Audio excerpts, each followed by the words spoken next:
po at welcome po sa Diocese of Cabanatuan sa ating pong Cabanatuan Cathedral. So, andito po tayo ngayon sa Regional Assembly ng Dominican Laity na host po ay ang Diocese of Cabanatuan.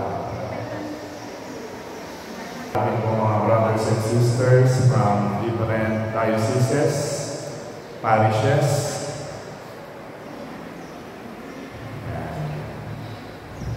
So kanina po, tinatanong ko po yung mga dumadating, yung mga taga-Pampanga po yung nauna dito kanina. Nandito na po ba sila? Taga saan po kaya Santa Rita, Pampanga? Palakpakan nga po ang mga taga Santa Rita, Pampanga. Dito na po kasama natin. At kasama na rin po natin ang mga taga Bataan. Yun po yung pangalawang dumating mga taga Bataan.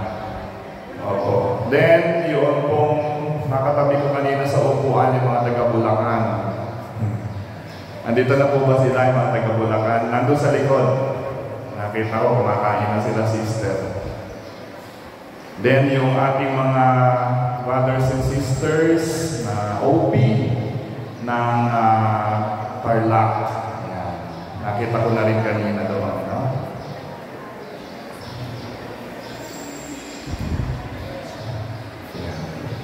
So, welcome po, welcome po. So, ngayon po ay nandito po tayo sa ating pong kripta ng katedral. Ito po yung cathedral crypt. Nasa ilalim po tayo. Dahil po ang ating main altar o yung main church ay doon po sa taas. Pwede po kayo mamayang pumasyal. Bisitahin niyo po yung ating pong ongoing construction ng ating pong simbahan. Ito po yung ating bagong katedral. Dahil po yung ating lumang katedral, yung nandun po sa bayan, yung medyo maliit. Medyo maliit po yun. Yun po yung unang-una nating katedral. Kaya po ito ay pinagawa po ito ni Bishop Balse. Noong pa po, 2001. Tagal na.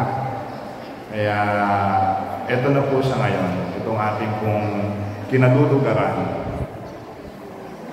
Ang bagong katedral ng Cabanatuan.